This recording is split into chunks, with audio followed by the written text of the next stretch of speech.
Olá pessoal, aqui quem fala é o professor Van Dyck, dando continuidade ao projeto Conexão ProVale Online.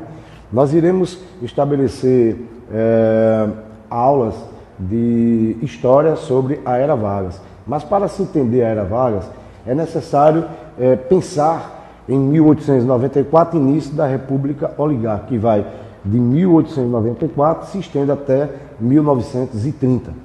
Nesse período, o suporte e sustentação política dessa República Oligárquica era a política do café com leite, a política dos governadores e o coronelismo. Era a base da política da República Oligárquica. Porém, naquele período, ou eram presidentes de São Paulo ou eram presidentes de Minas Gerais. Ou seja, havia uma espécie de acordo para que a presidência da República fosse ocupada ora por pessoa de Minas, ora por pessoa de São Paulo. Entretanto, Getúlio Vargas, que era aquele político gaúcho, tomou a iniciativa de ser candidato à presidência da República. E nessa candidatura, ele combatia todo o processo de República Oligárquica.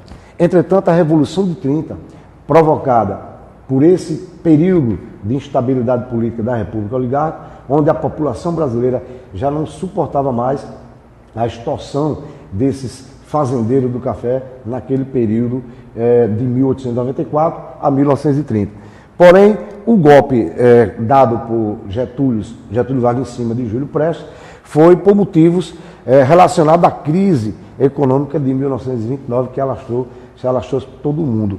E a morte do paraibano João Pessoa serviu como pretexto para a Aliança Liberal apoiada pelos estados de Minas, Rio Grande do Sul e Paraíba golpear e depor o presidente Washington Luiz. Essa Aliança Liberal era o partido o qual Getúlio tomava a iniciativa de chegar ao poder naquele período de 1930. Então, o Washington Luiz, em 30, era o presidente e tinha como candidato o Júlio Prestes. E o Getúlio sai como candidato à presidência da República. Naquele período, convida para seu vice o paraibano João Pessoa, motivo pelo qual o paraibano João Pessoa assassinado em Recife, Pernambuco, que era naquela época o presidente do estado da Paraíba, e isso gerou uma espécie de sentimento por parte de Getúlio para verificar que o paraibano assassinado seria os opositores de Getúlio que tinha o assassinado. Então, esses motivos, a crise de 29 e o assassinato do paraibano João Pessoa, fez com que enchesse o Getúlio Vargas de argumentos para dar o golpe de 1930. Porém, a Era Vargas, ela começa em 1930 e vai até 1945. E a sua divisão é dividida em governo provisório de 30 a 34, governo constitucional de 34 a 37 e Estado Novo de 37 a 45. Porém, nós verificamos que o governo provisório de 30 a 34 teve a participação dos tenentes para que o Getúlio chegasse ao poder com o seu golpe naquele período. Os tenentes, que na época da República Oligárquica, era mal visto pelos presidentes da República Oligárquica, eles agora irão dar todo o seu apoio ao governo de Getúlio Vargas, aquele governo provisório que se inicia em 30 e vai até 1934. Getúlio, de imediato, toma iniciativas de pôr fim ao poder legislativo, seja no âmbito federal, seja no âmbito estadual e no âmbito municipal. Ou seja, a partir de então, é decretado o fim do poder legislativo, onde não mais o parlamento farão leis para benfeitoria ou não da população brasileira. Sobretudo, vem também a chamada Revolução Constitucionalista. Ora, se Getúlio teve o apoio de São Paulo para chegar ao poder com um golpe, evidentemente, os paulistanos irá exigir de Getúlio que ele faça uma Assembleia Nacional Constituinte e uma nova Constituição.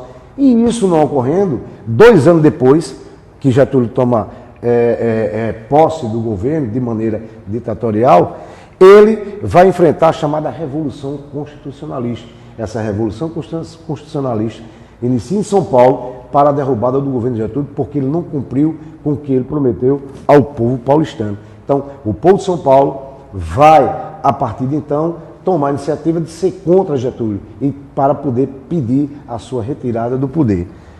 Entretanto, naquele período, no governo constitucional de 34 a 37, vêm as correntes oposicionistas.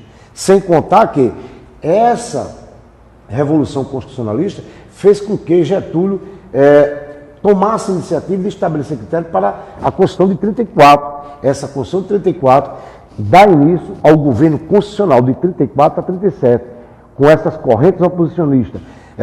Os fascistas, defendidos pela AIB, Aliança Integralista Brasileira, essa AIB, Aliança Integralista Brasileira, ela tinha pensamento fundamentado no fascismo de Benito Mussolini, naquele período, na Europa, isso especificamente na Itália. O outro lado pedia também uma democracia, representado pela Aliança Nacional Libertadora, e pedia também a reforma agrária. Tudo isso dentro de um governo constitucional. Foi nesse período desse governo constitucional que a Constituição de 34 deu direitos trabalhistas a diversos trabalhadores brasileiros naquele período. O marco principal foi a CLT, a consolidação das leis trabalhistas estabelecidas naquela Constituição. E essa Constituição estabelecia o critério para que Getúlio Vargas governasse de 34 a 37. Isso foi chamado de governo constitucional, de 34 a 37.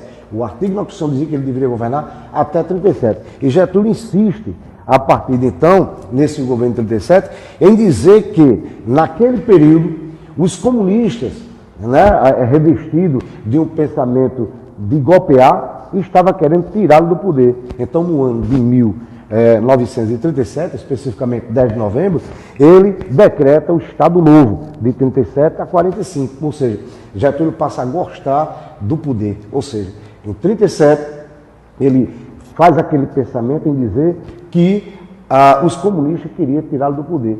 A partir de então, ele dá esse golpe de Estado Novo, no dia 10 de janeiro de 37, e a partir de então ele disse que o motivo principal, como foi dito agora, pouco por mim, uma suposta existência de um golpe vindo dos comunistas.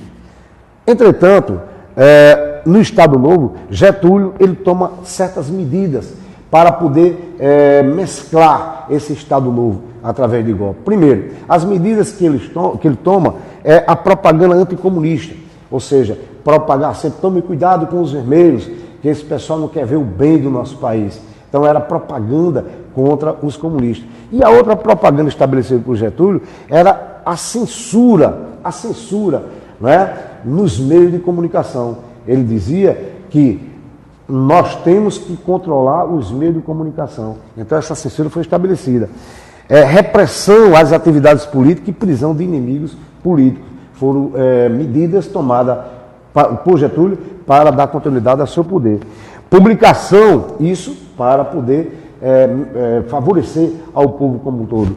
Publicação dos códigos penal e processual penal. Adoção da carteira de trabalho, salário mínimo e descanso semanal remunerado. Foram medidas tomadas por Getúlio no Estado Novo de 37 a 45, chegando à conclusão dos 15 anos de governo de Getúlio Vargas, chamado de Era Vargas. Depois da explanação do assunto sobre a Era Vargas, nós iremos responder uma questão relacionada a esse tema.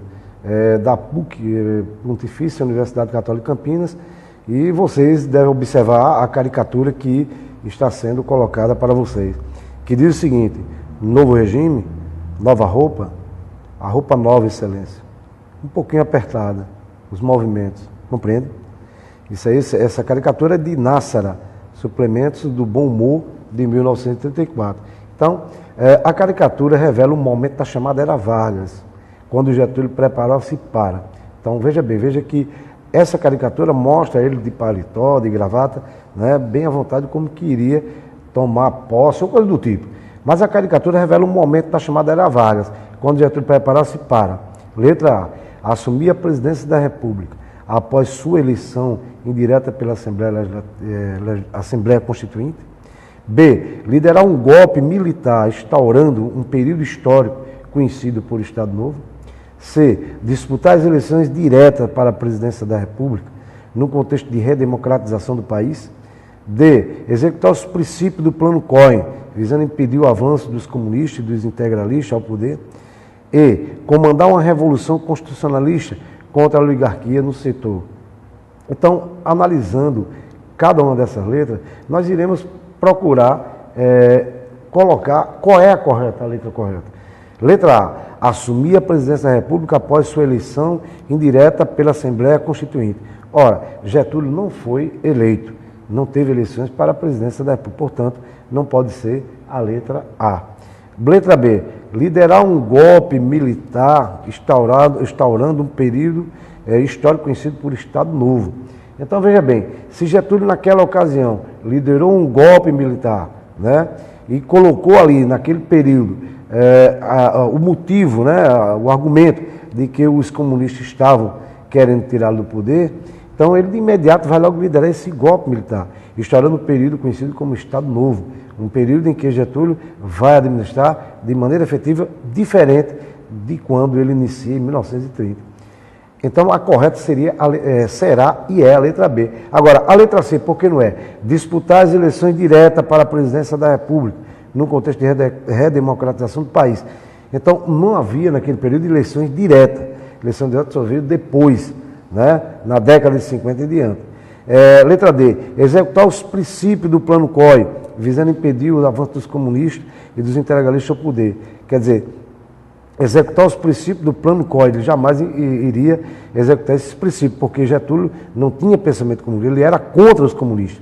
E a letra E, comandar uma revolução constitucionalista contra a oligarquia no setor. Quem comandou a revolução constitucionalista foram o Estado de São Paulo, e Getúlio não poderia fazer isso. Então, a letra correta, explicada, é a letra B. Bom, pessoal, espero que tenham gostado da aula da Era Vargas, e o Conexão ProVale Online agradece pela paciência que teve nessa aula, e continue ligado, estamos aí sempre às ordens para poder atendê-los a todos que estão ligados no Conexão ProVale. Obrigado a todos.